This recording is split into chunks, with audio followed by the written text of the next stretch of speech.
Hi, I'm Katie Becker. I am a beauty editor and brand consultant, and I'm here hosting a particularly fun conversation today for the Fragrance Foundation's 2022 International Fragrance Day. I'm speaking with Matthew Herman, who is the co-founder of the brand Boy Smells, which he launched in 2014.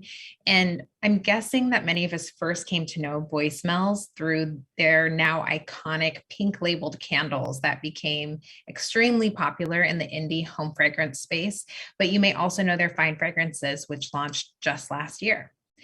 Boy Smells is also known for having mastered the covetable collaboration. For example, the candle that they made with Casey Musgraves called Slow Burn, which launched about 2 years ago, immediately sold out, really put the brand on the map, and also happened to win a Fragrance Foundation award. And if I must say so, I had the honor of collaborating with Matthew way before Casey Musgraves when we co-branded a candle together when I was beauty director at Coveteur. All this said, my favorite thing to talk about with Matthew, who came to the beauty world from a career in fashion, is about the future of the industry, especially with these very nuanced evolutions happening around gender identity. Questioning gender is at the foundation of the Boy Smells brand. The name Boy Smells, coupled with the signature pink, goes right at the heart of the question. So the Boy Smells team calls their approach Genderful, and that's at the heart of their coming chapters as well. And we're going to get into that today as we speak. Hi, Matthew. It's so good to see you. Hi, Katie. How are you? I'm good. I'm Good to good. see I'm you. really excited to be talking today. Me too.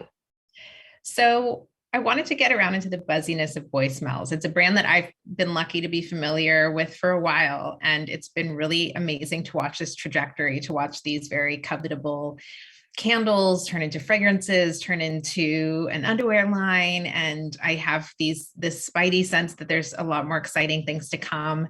I know you had the pop-up in LA, so tell me a little bit about when Boy Smells really took off. What was that journey like for you? Yeah, we were very lucky. We had exceptional year over year growth since our first year. Both David, the other co-founder, and myself both come from fashion backgrounds. So a lot of our friends in fashion retail were early champions of the brand. So we were like, had some really great placements within the industry early on.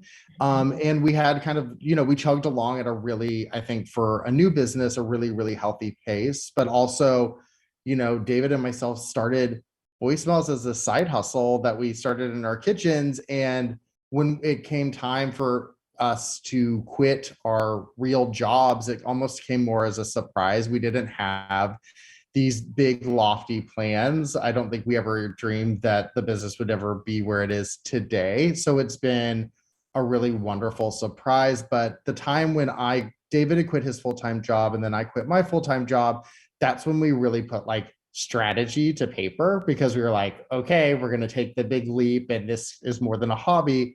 And we really invested in our digital presence, digital marketing, digital strategy. We really leaned into our brand values around, genderfulness, which is, our version of inclusion, and kind of social impact, which is really about expanding the like limited ideas around gender.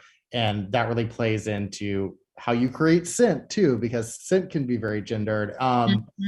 We also had our collaboration with Casey Musgraves right at the same time that all of that was happening. And then a month after Slow Burn, the collab with Casey, we were in a pandemic, and home fragrance really kind of became at the center Yeah. point of consumer consciousness. And candles were a really big part of people's kind of isolation journeys and like improving that. So it was a wonderful experience to, bring joy to people at a time when joy was kind of hard to come by. Also really interesting to scale a business during a pandemic. And so the year of it, all of that going down, the D2C grew 1,000%, and our wholesale business grew Literally 1,000%. Uh-huh. And our wholesale business grew 150% that year, despite us like shutting off wholesale for like Yeah. 3 months. So, of an exciting time. And then since then, I think, we've grown up a lot. We grew really fast. We've hired a CEO. We Nice. have a lot of kind of category experts on our team now that like we previously didn't have. So, it's gone from, two guys in their kitchen with a hope and a dream and, a desire to have a hobby to, being a larger organization and planning for a really exciting future. And it's interesting that you bring up the education aspect and the ability to really smell everything in person, because one of the important values of International Fragrance Day is making the conversation and products more accessible. And this is for people who are experts and in the industry, but also for people who are just entering the space. And I think of Boy Smells as a brand that's it's intriguing and interesting, but also very appealing to people who might not necessarily consider themselves like fragrance experts. Yeah. And I I tend to think that's maybe partially because you started out with candles. Do you think that's part of the secret of the success, is that candles are maybe a little more approachable than a fine fragrance? Yeah. I think that, Boy Smells takes a really like what we stand for is very meaningful when I think about, we always mix traditionally masculine and feminine scent notes together. It's called Boy, but it comes in a pink box. And we're really about like, allowing a better expression of identity by tearing down the kind of barriers, the binary barriers Yeah.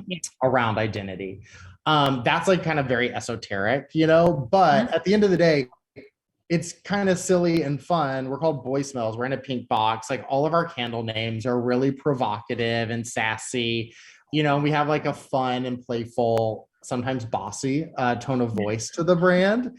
And I think that that allows everyone to feel really welcome. And like, if Yeah. there's anything intimidating about olfactive knowledge and top notes, middle notes, base notes, anything that might, seem like a barrier to understanding the category. I think that we cut through that with a sense of like the brand having a tone of voice of like your best friend or like, your fun aunt or whatever, that we're really keeping it conversational, and we dialogue with our community a lot on our social platforms, and we try to keep everything very, conversational versus it being too we don't want education to feel like we're talking down to anyone ever. Sure. Well, there's that inherent humor. For example, your hashtag "I smell BS" makes me laugh every time. It's a way to, I see that as a really important part of accessibility. As a writer, I think a lot about voice.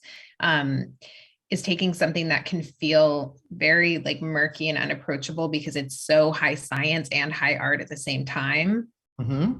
and making it welcoming for everybody. And um, goes back to the value we were talking about before, this genderful value. And what's interesting about it is this is something that's been on your radar and a value of the brand from the very beginning. I mean, just the inherent aspect of it being the pink with the boy. Tell me how that genderful value has developed, and I'm sure you have a lot more conversations these days about what that means than maybe in the beginning. Is that true? Yeah, we do. Absolutely. And it's kind of a concept that we grew into understanding of ourselves. When we called the brand Boy Smells and put it in a pink box, we did not put pen to paper that like these are going to be our genderful values. I was in a point in my life where I was allowing myself to wear like rose and freesia and magnolia and tulip and all these like big floral notes that I really loved and made me feel like my best and baddest Mm-hmm. version of myself and male identifying. I felt like, like there's all this femininity that makes me the best man that I can be. Mm. And when we came out with the brand, I was working in fashion design as a designer, and my girlfriends who were other design directors within the business, they love the company and the name and the branding so much. And I realized like they're all wearing Tuscan leather by Tom Right. Ford and like chunky Rolexes and like Yeah. boyfriend blazers and which I know this all sound kind of cliche, but this was 6 years ago, and I think we've come a long way in the conversation. And I realized that like Genderful is really in such an exciting time where like queer, non-binary, trans, gay, cis, like everybody is having a much broader idea of gender and gender expression. So even working like with Casey Musgraves on Slow Mm. Burn, the country music industry is very old school boys club. The country music radio doesn't play Casey. Like they aren't letting her new album even be nominated in the country category. I think the same thing happened to Little Nas with Yeah. his Old Town Road, and so there's she is also exceeding the expectations of her gender in her field. And while we also get to work with amazing people during Pride like Simone and Tommy Dorfman and got Mick, it's really exciting to think about the genderful values in a much broader sense for it's not just a queer concept, it's not just a female concept, it's a concept that really is about gender inclusion and kind of like the evolution, I think like the destination point of where genderless, unisex, Mhm. all these like kind of like precursor conversations have been going to really just like freedom of identity to show up as you are. And like that's good, and you can change each day, right? Like Mhm. I think owning fragrance now, it's like we're not of our mom's generation where like you like got Chanel No. 5 and that was your fragrance for the rest of your life. I'm Mhm. sure you and all of your friends, you have like a bunch of different fragrances because you're Yeah. channeling different identities and different Mhm. aspects of your personality each day, and that's an important part of a broader sense of identity that's much more layered and multifaceted than it used to be thought of. And does Genderful show up? Does that expansion show up only in terms of marketing and creating a brand that allows for everybody, or does it show up in the actual formulas in terms of the like tension or juxtaposition that you give different notes? Absolutely. So I think there's a lot of sexism built into scent expectations. Men traditionally are thought of as like woods or musts because they're like strong and hunters or whatever. And women are supposed to be like florals and fruits, and because they're what, delicate and Yeah. fragile. And there's a lot of this kind of like toxic masculinity projection and like female fragility Mhm. projection in the actual like physicality of the notes that they represent. Yeah. And the gendering of fragrance happened a lot more around the time that we invented blue for boy and pink for girl. And Wow. Okay. it's like I didn't when realize that. people are coming out from rural areas and there's this metropolitanization of America, you see like gender roles become a lot more distinct, women staying at home and men going out to the office versus in rural areas there's a little bit more of a level playing field because everyone's like pitching in the same. So you see this like heavy gendering of scent, and I think that it has reinforced some negative stereotypes, and everything that we do mixes traditionally masculine with traditionally feminine. So you're going to get like black tea and tobacco and agar woods mixed with like violet and rhubarb and tulip. And, you're going to get that more spectral sense of self, when you wear it too. And, I always feel like the most genuine version of myself when I wear our fragrances, because I just feel like there's a lot more to me than maybe how I was, taught to be growing up, and Yeah. it really kind of more represents the space I inhabit now as, somebody who's learned to see past the expectations that, are kind of embedded in the social fabric. Sure. I love that. And it also sounds deeply inspiring. And it probably also feels very meaningful to watch this swell of interest and popularity, and to have this sort of deep interest in philosophy work out, have so many people attracted to the brand. I'd love to use this moment for International Fragrance Day and this platform we have here to also talk about where things are headed with the brand. You're obviously a very forward-thinking person. By the way, the hashtag for today is fragrance forward, hashtag fragrance forward TFF for people watching. Can you tell me a little bit about where Boy Smells is today, and also where you see Genderful taking the brand? I know there's a new fragrance that people watching may have on hand now. I'd love to hear a little more about that.